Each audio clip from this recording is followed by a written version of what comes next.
آج ہماری خلاصہ تقریر اور ہمارے بیان کا لب لباب ہوگا رسول کریم صلی اللہ تعالیٰ علیہ وسلم کے جانثار صحابہ کی سیرت طیبہ۔ ایک بات سب سے پہلے میں آپ کو واضح کر کے چلوں، صحابہ اکرام کو چھوڑ دو گے تو تمہارا دین بھی نہیں رہے گا۔ یہ آج کے زمانے میں مجھے بتانا بہت ضروری ہے۔ اللہ کے نبی صلی اللہ تعالیٰ علیہ وسلم نے ان مقدس نفوس کی خود اپنی احادیث میں تعریف فرمائی، بلکہ خود میرے مولا نے ان کی فضیلت میں آیتیں نازل فرمائی۔ رب تعالیٰ قرآن میں فرماتا ہے رضی اللہ عنہم ورضوا عنہ، اللہ ان سے راضی ہوا اور یہ اللہ سے راضی ہو گئے۔ یہ صحابہ اکرام رضوان اللہ تعالیٰ علیہ مجمعین کے لیے ہی بات آئی ہے، جن کے بارے میں اللہ فرما رہا ہے کہ اللہ ان سے راضی ہو گیا، پھر دنیا میں ان کو اس سے بڑا مقام اور کیا دیا جائے۔ اللہ جن سے راضی ہو گیا، میرے عزیزو، اللہ تعالیٰ قرآن میں ان کے متعلق فرماتا ہے لوگوں میں سے، مومنین میں سے کچھ وہ ہیں جنہوں نے اللہ سے کیا ہوا وعدہ پورا کر دیا۔ وہ کون ہیں؟ وہ صحابہ ہیں۔ اور ایک جگہ پر اللہ تعالیٰ یوں فرماتا ہے والسابقون الاولون من المہاجرین والانصار، مہاجرین اور انصار صحابہ میں سے جو سب سے پہلے ایمان لانے والے لوگ ہیں، ان کے متعلق بھی رب تعالیٰ فرماتا ہے رضی اللہ عنہم ورضوا عنہ واعد لهم جنات تجری تحتها الانہار خالدین فیہا، اللہ ان سے راضی ہو گیا اور وہ اللہ سے راضی ہیں، اور ان کے لیے اللہ نے ایسی جنتیں تیار کی ہیں جس میں نہریں بہہ رہی ہیں۔ ان نفوس قدسیہ کے لیے دنیا میں ہی بشارت دے دی گئی۔ وجہ یہ ہے کہ انہوں نے حق ادا کیا حضور اکرم صلی اللہ تعالیٰ علیہ وسلم کے دوست بننے کا اور صحابیت کا۔ میں یہاں پہلے یہ بھی بتا دوں گا کہ صحابی کہتے کسے ہیں۔ صحابی کون ہے؟ وہ پوری ڈیفینیشن معلوم ہونی چاہیے آپ کو، جو حالت اسلام میں میرے آقا صلی اللہ تعالیٰ علیہ وسلم کی زندگی میں ایک بار بھی زیارت کیا ہو اور حالت اسلام میں ہی انتقال بھی ہوا ہو، اسے کیا کہتے ہیں؟ صحابی۔ جو حالت اسلام میں حضور کی زیارت کیا ہو اور اسلام کی حالت میں ہی انتقال بھی ہوا ہو، حضور اکرم صلی اللہ تعالیٰ علیہ وسلم کو خواہ ایک لمحے کے لیے بھی دیکھا ہو، وہ صحابی ہیں۔ اب اس سے یہ تعریف سے میں کیوں بتانا چاہتا ہوں، کیونکہ رسول کریم صلی اللہ علیہ وسلم کے زمانے میں بہت سارے لوگ تھے، حضور کو دیکھیں، ابو جہل دیکھا ہے، ابو لہب دیکھا ہے، لیکن وہ حالت اسلام میں نہیں دیکھا، انہوں نے کفر کی حالت میں دیکھا۔ صحابی وہ ہوتا ہے جو حالت ایمان میں دیکھا ہو، اور کچھ وہ لوگ ہیں جو ایمان تو لائے تھے رسول کریم صلی اللہ تعالیٰ علیہ وسلم پر، لیکن حضور کی وفات کے بعد کچھ لوگ اس میں سے مرتد بھی ہوئے ہیں، دین چھوڑ دیے، کچھ ہوں گے گنتی کے، تو وہ ان کو بھی صحابی نہیں کہا جاتا، کیونکہ جس کا کفر پر خاتمہ ہوا وہ صحابی نہیں۔ صحابی کے لیے دو شرطیں مین ہیں، حالت اسلام میں حضور صلی اللہ علیہ وسلم کو دیکھا ہو اور حالت اسلام میں ہی دنیا سے رخصت بھی ہوا ہو، وہ صحابی ہے۔ اب صحابی جن کو اللہ تبارک و تعالیٰ نے یہ مقام عطا فرمایا ہے، وہ عام مقام نہیں ہے، بلکہ بزرگوں نے لکھا ہے قیامت تک جتنے اچھے لوگ پیدا ہو سکتے تھے ان سب کو جمع کر کے اللہ نے میرے نبی کا صحابی بنا دیا۔ ایک بات اور بھی میں آپ کو بتا دوں، اسلام میں پورے امت کا اجماع ہے اس بات پر کہ کسی بھی صحابی کی شان میں گستاخی جائز نہیں۔ الصحابہ کلہم عدول، جتنے صحابی ہیں سب کے سب عادل تھے، پرہیزگار تھے، ان میں سے ایک بھی بگڑا ہوا یا گمراہ نہیں۔ ان صحابہ اکرام کے اگر تفصیلی واقعات میں ذکر کروں تو صحابہ کی تعداد تو کم و بیش 1,20,000 یا 24,000 ہے۔ صحابہ کرام کی محبت ہمارے لیے کتنی اہمیت رکھتی ہے میں آپ کو بتاؤں۔ اعلیٰ حضرت رضی اللہ تعالیٰ عنہ کے ایک شعر نے ہمارے لیے فیصلہ کر دیا ہے، اہل سنت کا ہے بیڑا پار اصحاب حضور، نجم ہے اور ناؤ ہے عطرت رسول اللہ کی۔ آپ کو شعر سمجھانا پڑے گا۔ اعلیٰ حضرت رضی اللہ تعالیٰ عنہ کے ہر شعر کو چاہے سمجھ میں آئے نہ آئے، سنی سبحان اللہ کہتا ضرور ہے، کیونکہ اس میں عشق کے کچھ جام بھرے ہوئے ہوتے ہیں، پھر بھی مجھے سمجھانا چاہیے۔ اللہ کے نبی صلی اللہ تعالیٰ علیہ وسلم نے اپنی زندگی پاک میں دو جماعتوں کی بڑی فضیلت بیان فرمائی، دو جماعتوں کی بڑی فضیلت بیان فرمائی۔ ایک صحابہ کی جماعت ہے اور دوسرے اہل بیت کی جماعت ہے۔ رسول اللہ صلی اللہ علیہ وسلم کے گھر والے جو ہیں ان کو اہل بیت کہتے ہیں، اور صحابی کی تعریف تو میں نے ابھی بتا دیا کہ جو رسول کریم صلی اللہ علیہ وسلم کو حالت ایمان میں دیکھے ہوں اور حالت ایمان میں ہی دنیا سے رخصت ہوئے ہوں۔ دونوں کے بارے میں رسول کریم صلی اللہ تعالیٰ علیہ وسلم کا ایک ایک فرمان سن لیجیے۔ ایک ایک حدیث دونوں کے بارے میں بتا دیتا ہوں. صحابہ کرام کے بارے میں میرے آقا صلی اللہ علیہ وسلم فرماتے ہیں اصحابی کالنجوم بأیہم اقتدیتم اہتدیتم. میرے صحابہ آسمان کے تاروں کی طرح ہیں، تم جس کی بھی پیروی کرو گے ہدایت پا جاؤ گے، جس کے بھی پیچھے چلو گے ہدایت پا جاؤ گے. میرے عزیزو، تاروں سے مشابہت اس لیے دی گئی کہ پہلے دور میں ایسا ہوتا کہ لوگ اپنا راستہ تاروں کو دیکھ کر کے ہی منتخب کرتے تھے. ستارے آج تمہارے لیے دیکھنے کی بھی فرصت نہیں تارے چمک رہے ہیں کہ نہیں چمک رہے ہیں، تمہارے پاس گوگل میپ آ گیا نا. اس زمانے میں جو لوگ لمبے سفر پر ہوتے وہ تاروں کو دیکھ کر کے اپنی سمت متعین کرتے تھے. یہ مشرق کی طرف راستہ جا رہا ہے، مغرب کی طرف، یہ ایسٹ ویسٹ ساؤتھ نارتھ سب وہ تاروں سے منتخب کرتے تھے. عرب اس معاملے میں بہت مشہور بھی تھے، معروف بھی تھے. اتنا ہی نہیں، جو سمندروں کے سفر میں جاتے ہیں، اور آج بھی سمندروں کے سفر میں کشتیاں ہوں تو وہ تاروں سے، ستاروں سے اپنے راستے منتخب کرتے ہیں. جو تاروں کا علم رکھتے ہیں انہیں معلوم ہے کہ کون سا تارا چمکتا ہے اور وہ کس سمت میں دکھاتا ہے راستہ. علم النجوم کے جو ماہر ہیں وہ جانتے ہیں. عربی میں تارے کو نجم کہتے ہیں. کیا کہتے ہیں؟ نجم. اور اس کی پلورل ہے، جمع ہے نجوم. نجوم، حضور اکرم صلی اللہ علیہ وسلم نے صحابہ کو کہا یہ نجوم ہیں، ہدایت کے تارے ہیں، تم جس تارے کے پیچھے بھی چلو گے ہدایت پا جاؤ. یہ تارے عام طور پر کہاں پر ہدایت دیتے ہیں؟ کشتی میں، سمندر کے سفر میں بہت زیادہ ان کی ضرورت ہوتی ہے. کیونکہ راستہ چلتے وقت ہو سکتا ہے تم کہیں کسی سے پوچھ کر کے راستہ طے کر لو گے. سمندر کے سفر میں کوئی ملتا نہیں سوائے مچھلیوں کی، کسے راستہ پوچھو گے؟ جب بیچ سمندر میں کشتی پہنچتی ہے تو وہاں ایسٹ ویسٹ ساؤتھ نارتھ کچھ بھی نہیں معلوم پڑتا، جہاز کس طرف جا رہے ہیں. تو وہاں تاروں سے ہی راستہ منتخب کیا جاتا ہے، معین کیا جاتا ہے. ایک حدیث میں نے صحابہ کے متعلق سنائی. دوسری حدیث سنیں. اللہ کے نبی صلی اللہ تعالیٰ علیہ وسلم فرماتے ہیں الا ان مثل اہل بیتی کمثل سفینۃ نوح من رکبها نجا ومن تخلف عنها ہلک، او کما قال النبی صلی اللہ علیہ وسلم. اللہ کے حبیب صلی اللہ تعالیٰ علیہ وسلم فرماتے ہیں خبردار، میرے اہل بیت، میرے گھر والے، اہل بیت سمجھتے ہیں نا، میرے اہل بیت نوح علیہ السلام کی کشتی کی طرح ہیں. نوح علیہ السلام کی کشتی، آپ کو واقعہ معلوم ہوگا، پوری دنیا ڈوب گئی تھی مگر نوح علیہ السلام کی کشتی تیر رہی تھی. پہاڑ تک ڈوب چکے تھے پانی میں، پہاڑ تک ڈوب چکے تھے، لیکن نوح علیہ السلام کی کشتی پانی پر چل رہی تھی، اور اس کشتی میں جتنے لوگ تھے وہ محفوظ تھے. اب میرے آقا صلی اللہ علیہ وسلم کی حدیث سنو. فرماتے ہیں رسول کریم صلی اللہ علیہ وسلم میری اہل بیت، میرے گھر والوں کی مثال نوح علیہ السلام کی کشتی کی طرح ہے. جو ان کے ساتھ ہو گیا وہ نجات پا گیا. جیسے جو نوح علیہ السلام کی کشتی میں بیٹھا وہ ہدایت پا گیا، صحیح طریقے سے باہر نکل گیا، اور جو اہل بیت کا دامن پکڑا وہ نکل گیا، یعنی اس دنیا میں گمراہ ہونے سے محفوظ رہا. اب دیکھیں، اس کو کہا ہے کشتی. حضور اکرم صلی اللہ علیہ وسلم نے اہل بیت کو کیا کہا ہے؟ کشتی. اور صحابہ کو کیا کہا ہے؟ نجم، ستارے. ستاروں کی ضرورت اسی وقت ہوتی ہے جب کشتی سمندر میں ہوتی ہے.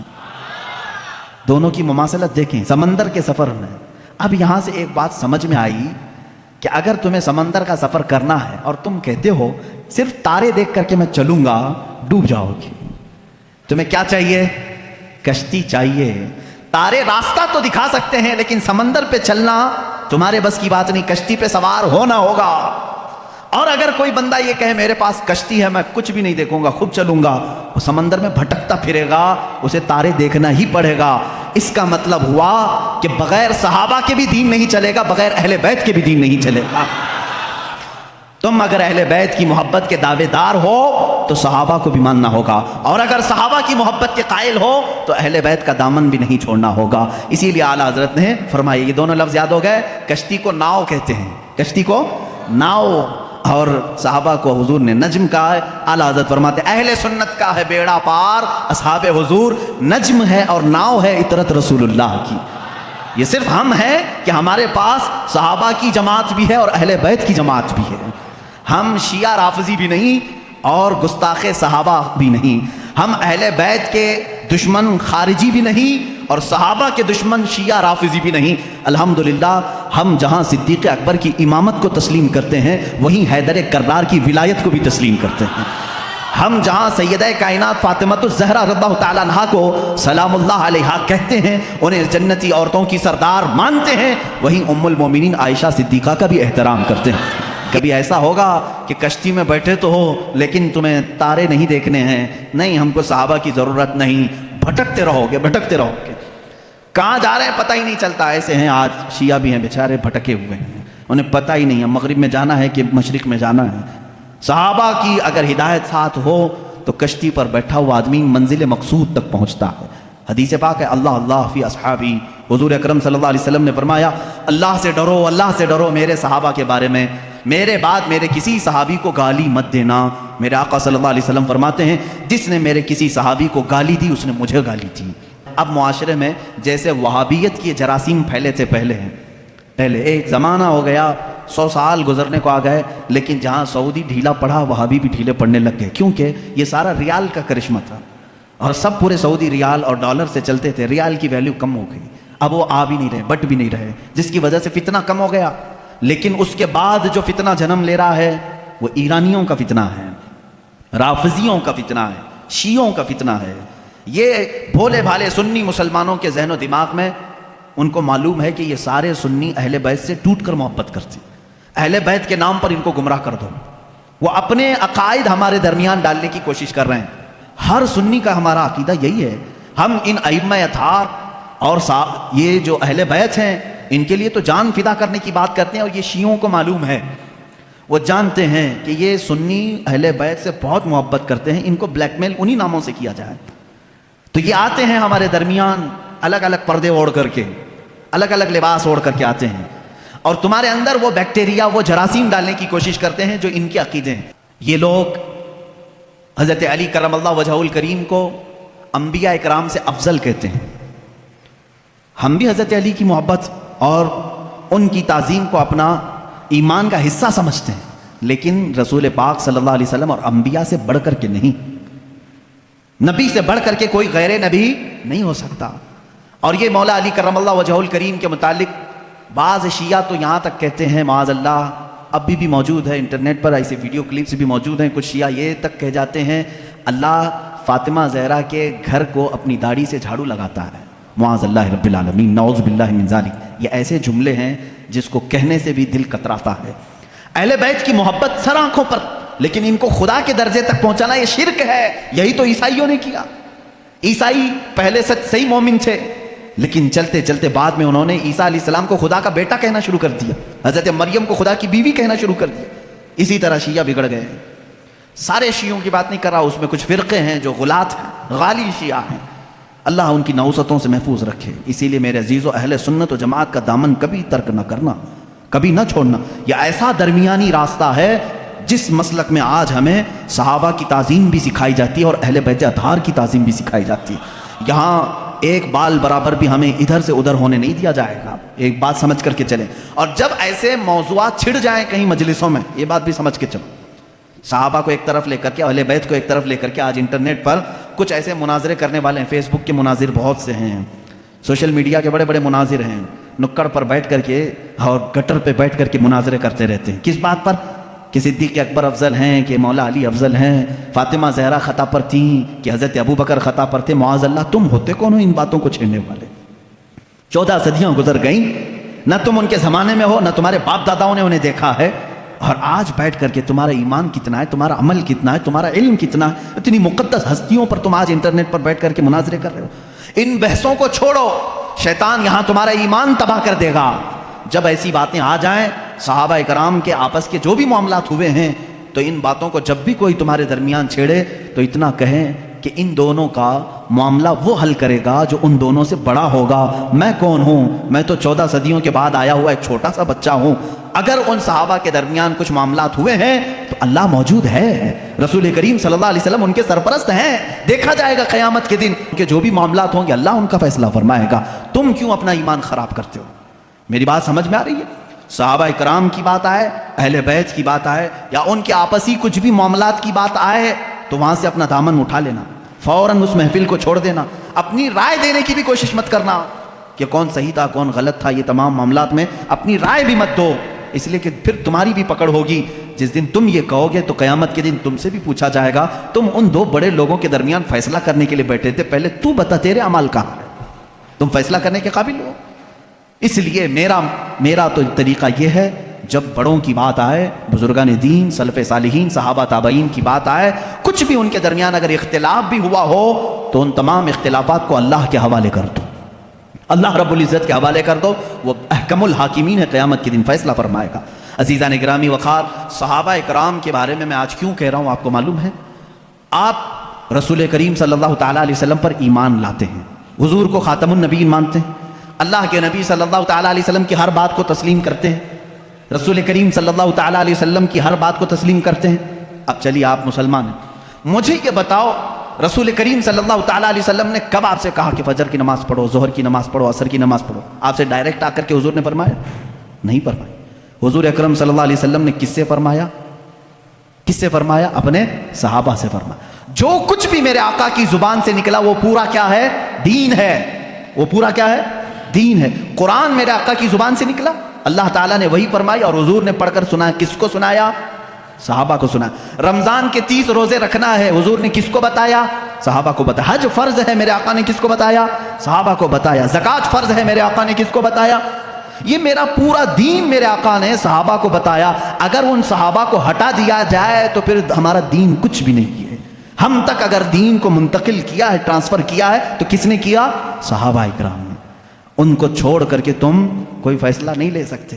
صحابہ اکرام رضوان اللہ تعالیٰ علیہم اجمعین نے روایتیں کی، حضور صلی اللہ علیہ وسلم کی باتیں ہم تک منتقل کی۔ ارے یہ قرآن جس پر کل آپ نے پوری مفصل گفتگو سنی ہے، یہ پورا قرآن بھی اگر محفوظ ہم تک پہنچانے میں بڑا کردار ادا کیا ہے تو صحابہ اکرام نے کیا۔ حضور صلی اللہ علیہ وسلم سے انہوں نے جتنا سنا تھا سب کچھ انہوں نے لکھا اور جمع کیا، اور امت بعد میں آنے والی امت کو یہ امانت پہنچائی۔ اس لیے صحابہ اکرام کے معاملات کو سنو، اور میں آج دعوت فکر دیتا ہوں میرے ہر بچے کو، ہر دوست اور میرے ہر بھائی کو، کہ اب دوسروں کی ادھر ادھر کی تاریخ پڑھنے سے بہتر ہے کہ پہلے تم صحابہ کی تاریخ پڑھو۔ یہ تمہیں رسول کریم صلی اللہ تعالیٰ علیہ وسلم کا حقیقی عشق اور محبت سکھاتے ہیں۔ ہم تو تقریروں میں بتاتے ہیں، یہ الگ معاملہ ہے، لیکن صحابہ جو اپنے عمل سے بتاتے ہیں اس کی مثال ملتی نہیں ملے گی۔ رسول کریم صلی اللہ تعالیٰ علیہ وسلم کی جو اطاعت، فرما برداری، جو حضور اکرم صلی اللہ علیہ وسلم کا ادب و احترام انہوں نے کہہ کر کے نہیں کر کے دکھایا ہے، وہ اس کی کوئی بھی مثال آج تک نہیں ملتی۔